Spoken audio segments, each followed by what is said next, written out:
Bonjour, c'est Elias et aujourd'hui on va voir les 3 compétences essentielles à avoir si tu veux monter une agence de marketing digital SMMA à succès. Ce sont vraiment les 3 compétences à avoir en tant que chef d'agence si tu veux atteindre les 6 chiffres par an, et je vais également te donner quelques astuces pour mieux les acquérir et également tous les moyens et les outils que j'ai utilisés moi également pour développer ces compétences-là. Mais premièrement, pour monter un business SMMA ou même tout autre business qui génère plus de 100 000 euros par an, il faut avoir des compétences à haut revenu, c'est-à-dire des compétences qui vont te permettre de générer de gros revenus parce que le marché a besoin de ces compétences-là, qui vont vraiment apporter une énorme valeur ajoutée au marché. Et honnêtement, avec ces compétences-là, même si tu veux pas monter un business, eh bien, elles vont te servir dans ta vie au quotidien. Et même en tant que salarié, si tu veux trouver un nouveau job, eh ben, tu seras payé beaucoup plus que la moyenne juste parce que tu as maîtrisé ces 3 compétences-là. Donc vraiment, ça va te servir sur le très très long terme. Et donc, sans plus attendre, sans plus garder le suspense plus longtemps, la première compétence, la vente. C'est-à-dire la capacité à convaincre, à persuader une autre personne à acheter un produit ou un service. Donc ici, c'est plus précisément de la vente en B2B, c'est-à-dire ta capacité à parler à un chef d'entreprise en tant que toi-même chef d'entreprise. Et vraiment, il faut écouter ses besoins, vraiment voir quelles sont ses attentes, quels sont ses désirs et lui proposer une solution, un service ou une offre qui va répondre parfaitement à ses besoins, qui va vraiment l'aider à atteindre ses objectifs, à passer de sa situation actuelle dont il n'est pas très satisfait à sa situation désirée qu'il veut atteindre. Donc vraiment, c'est ça la vente si je dois la résumer en 2 mots. Donc c'est totalement différent de la vente en B2C parce que dans le B2B, on n'est pas comme des vendeurs de tapis qui ont un produit et qui veulent le vendre comme ça à n'importe qui. Non, c'est totalement différent. Dans le B2B, il faut déjà écouter. Il faut vraiment bien écouter, recueillir un maximum d'informations à propos de notre prospect avant de lui proposer quoi que ce soit. D'accord? Il ne faut pas faire l'erreur de vouloir vendre comme ça dès le début. C'est totalement foireux de faire comme ça et tu vas jamais y arriver. Donc, peut-être que certains vont être surpris parce que j'ai dit la vente. Peut-être ils vont croire que c'est le marketing en premier. Non.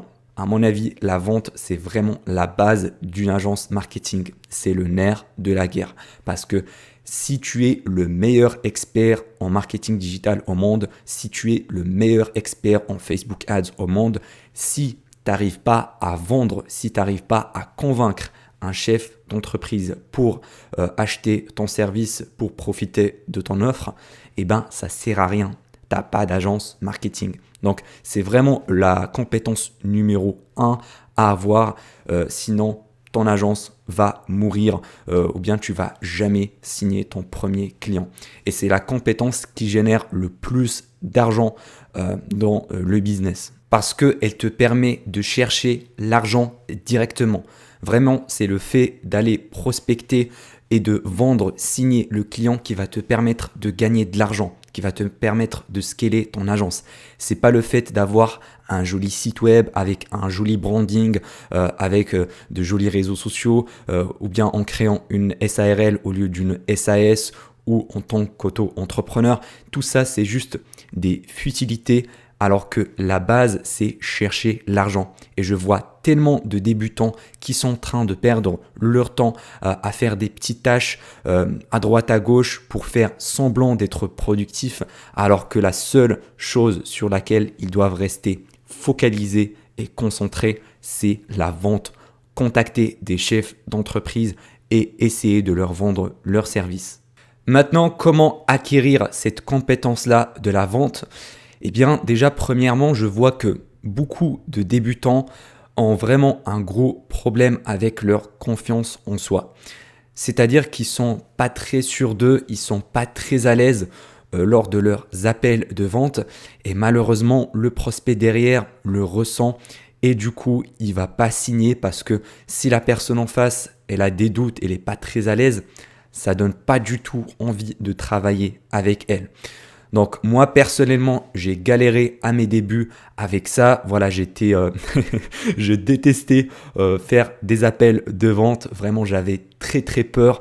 Avant chaque rendez-vous, j'avais une grosse boule au ventre. J'avais une voix vraiment très hésitante. Je bégayais des fois et j'étais tellement stressé. Donc je sais, si c'est ton cas à l'heure actuelle, je te comprends tout à fait. Moi aussi, j'étais hyper stressé lors de mes appels de vente. Mais l'astuce qui m'a permis de dépasser tout ça, c'est tout simplement la pratique.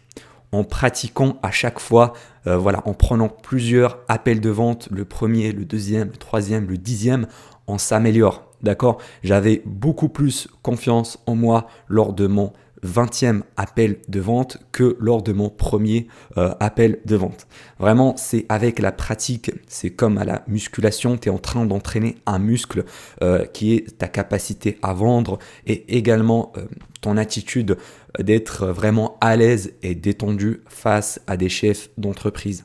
Parce que je sais quand on parle à un patron qui est plus âgé que nous, qui a atteint un certain niveau, ça peut être impressionnant à premier abord. Et puis également, quand tu as des doutes sur ton service, est-ce que tu seras capable de le délivrer ou pas? Également, ça rajoute un petit peu de stress. Mais crois-moi, avec l'habitude, en répétant, tu peux même simuler des appels de vente avec un ami ou bien avec une autre personne qui se lance également dans le SMMA. Comme ça, vous allez vous entraider et vraiment, tu vas t'améliorer au fur et à mesure. Moi, par exemple, aujourd'hui, faire des appels de vente, c'est devenu une seconde nature. J'ai même pas de script, je prépare rien avant. Je prépare quasiment rien avant mes appels. Je regarde rapidement le site web et les réseaux sociaux et puis boum, je passe mon appel et puis voilà, au feeling, j'arrive à closer à la fin. Bien sûr, j'ai une structure générale, mais j'ai pas de script et je m'en sors très très bien comme ça. Donc je t'invite toi également à pratiquer la vente pour améliorer ta compétence à ce niveau-là et n'aie pas peur, vraiment le chef de l'entreprise va pas te, te bouffer ou quoi que ce soit, donc sois détendu et relax. La deuxième compétence essentielle à avoir, c'est le marketing digital. Parce que en tant que chef d'agence SMMA, tu dois être capable de marketer, de mettre sur le marché des produits de ton client et vraiment les vendre et être rentable pour le compte de ton client. C'est vraiment la base. Si tu n'es pas capable de marketer, d'apporter des résultats à ton client, ça ne sera pas du tout tenable sur le long terme et il va quitter ton agence.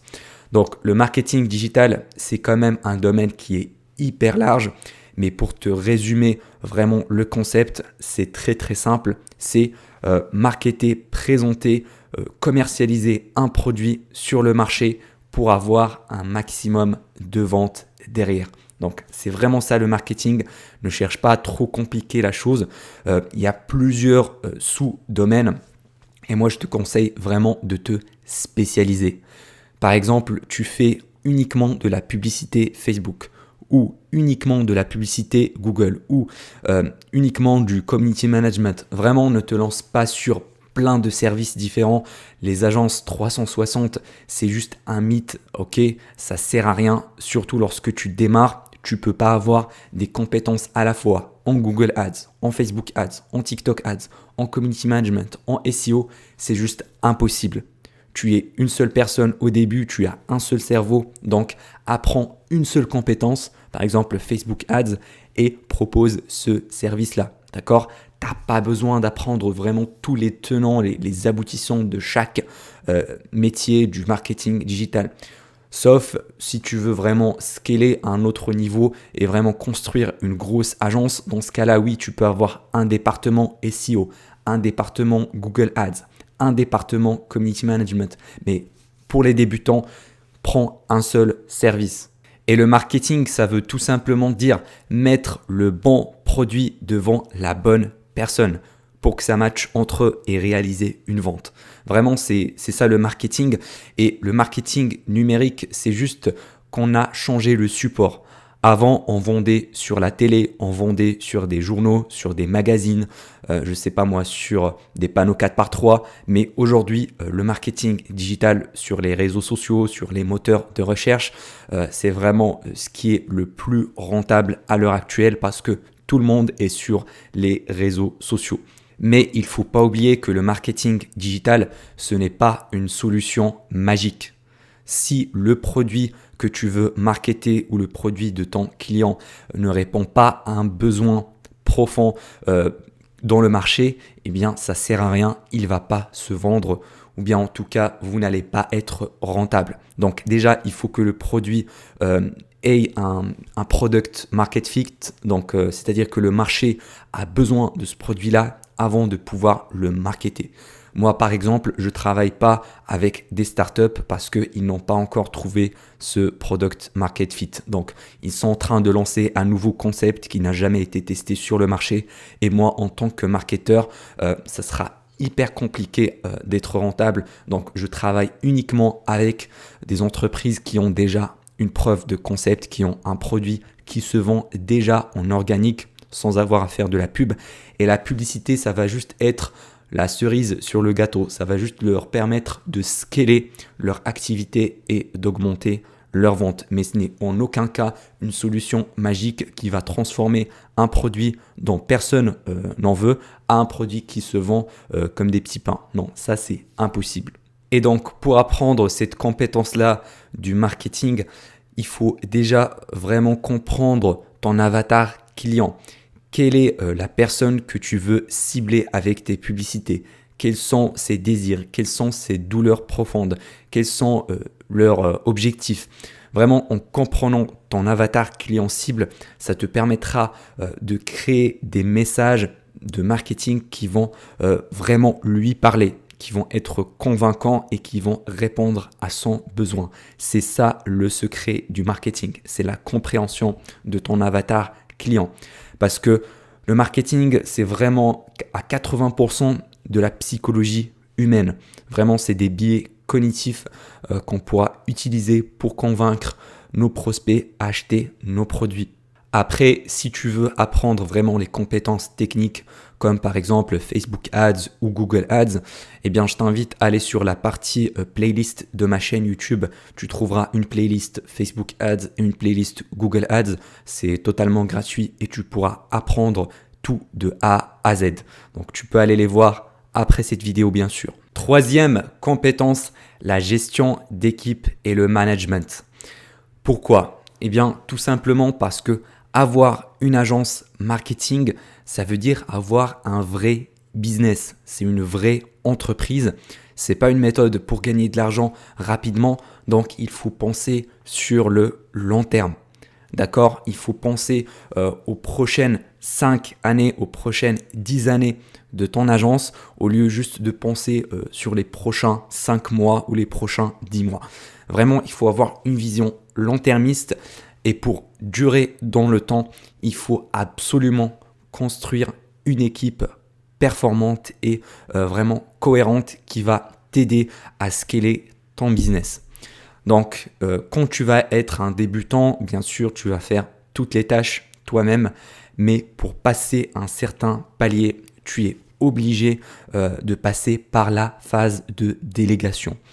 J'aime pas trop utiliser le mot déléguer pour être honnête avec toi parce que ça donne l'impression de juste balancer une tâche à un freelance et ne plus s'en occuper. J'aime plutôt utiliser le mot recruter, vraiment embaucher pour construire une équipe.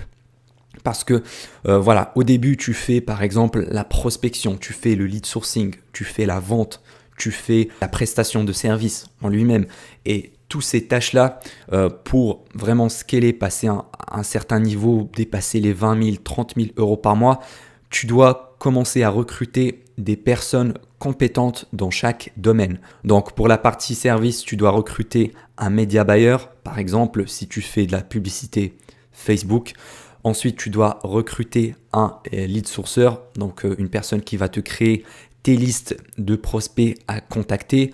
Ça, c'est vraiment la première tâche à déléguer parce que c'est celle qui va te coûter le moins d'argent à vraiment déléguer. Par contre, elle va te faire gagner beaucoup de temps. Ensuite, la prospection. Tu peux également déléguer à un prospecteur et former une personne dans ton équipe qui va envoyer les messages et les emails de prospection à ta place. Comme ça, il va générer des rendez-vous qualifiés pour ton agence. Et puis, il y a également la vente. Passé un certain stade, tu dois embaucher des closers qui vont signer les clients à ta place. Mais ça, c'est vraiment le niveau très élevé. C'est la vente, c'est la dernière chose à déléguer parce que c'est ce qui te rapporte le plus d'argent. Et d'ailleurs, quand tu démarres, tu vas pas avoir 100 rendez-vous de vente en une seule journée. Donc, tu seras largement capable de prendre tes appels de vente toi-même. Mais vraiment, pourquoi il faut avoir cette compétence-là? Eh bien, pour pouvoir gérer ton équipe bien comme il faut. Il faut vraiment pouvoir avoir le meilleur de chaque membre de ton équipe sans vraiment trop dépasser un certain niveau, sans être, on va dire, trop forceur et vraiment les garder heureux, les garder vraiment épanouis dans leur job pour qu'ils restent avec toi, pour qu'ils restent dans ton agence. Parce que si tu traites tes freelances, si tu traites tes salariés comme des merdes, eh bien crois-moi, au bout d'un moment, ils vont quitter ton agence quand ils trouveront une meilleure opportunité ailleurs. Donc vraiment, n'aie pas peur de dépenser un peu plus d'argent pour acquérir du talent, pour recruter du personnel vraiment de qualité et les garder sur le long terme. Parce que même si tu as l'impression de perdre de l'argent sur le court terme parce que tu dois payer un salarié ou un freelance, mais crois-moi, sur le long terme, ce salarié-là va te permettre de gagner beaucoup plus d'argent parce que tu vas garder tes clients en agence beaucoup plus longtemps. Et moi, personnellement, j'aime regarder les choses comme ça. Je préfère perdre un petit peu d'argent sur le court terme, mais vraiment gagner des millions et des millions sur les dizaines d'années à venir. Et je vois beaucoup de consultants qui gagnent pas mal d'argent avec leur activité, qui gagnent 5 000, 6 000 euros par mois. Par contre, ils bossent plus de 10 heures par jour. Vraiment plus de 10 heures par jour de travail et ils peuvent même finir en burn-out. Alors qu'ils peuvent très facilement déléguer ou construire une équipe qui va faire le travail à leur place et gagner beaucoup plus d'argent, atteindre les 10 000, 20 000, 30 000 euros par mois. Parce qu'il ne faut pas oublier qu'en tant que chef d'agence SMMA, on n'est pas des freelances. D'accord? On n'est pas là pour faire le travail manuel, vraiment manuellement pour nos clients et les délivrer. Passé un certain stade, il faut réfléchir en tant que businessman, en tant que chef d'entreprise.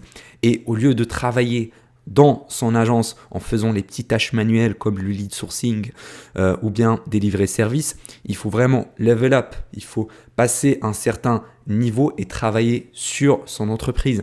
Et comment faire ça? Eh ben, en recrutant du personnel qui va travailler avec nous, qui va bosser à notre place et créer une sorte de machine qui va vraiment nous générer de l'argent. Et nous, en tant que chef d'agence, on va juste être le cerveau qui va réfléchir à la stratégie, qui va vraiment gérer ses équipes. Mais par contre, ce sont les salariés, les membres de ton équipe qui vont faire les tâches manuelles. Vraiment, toi, tu dois être le cerveau et les membres de ton équipe, les mains qui font le travail.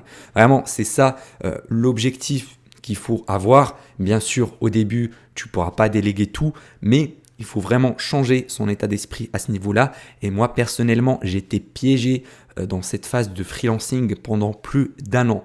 Je gagnais entre 5 000 et 10 000 euros par mois et je déléguais aucune tâche. Je voulais faire tout moi-même et je restais vraiment sur place. Je faisais rien d'autre. Je bossais presque 10 heures par jour et je ne pouvais pas scaler au-delà des 10K par mois. Mais quand j'ai compris qu'il faut déléguer, qu'il faut construire une équipe, j'ai pu dépasser le palier des 17 000 euros par mois et bientôt je vais atteindre les 20K par mois parce que j'ai pu déléguer plusieurs tâches. Et c'est ça le but, c'est de créer une agence automatisée pour pouvoir profiter de sa vie, profiter du temps libre, parce qu'on n'est pas là pour être esclave de notre business. Si on a quitté par exemple l'esclavage du salariat, on n'est pas là pour rentrer dans l'esclavage de l'entrepreneuriat. Vraiment, si je peux dire ça comme ça. Si tu as aimé cette vidéo, n'oublie pas de me laisser un petit like et tu trouveras un cadeau offert dans le premier lien en description qui te montre comment monter une agence à 6 chiffres par an. C'était Elias, à la prochaine.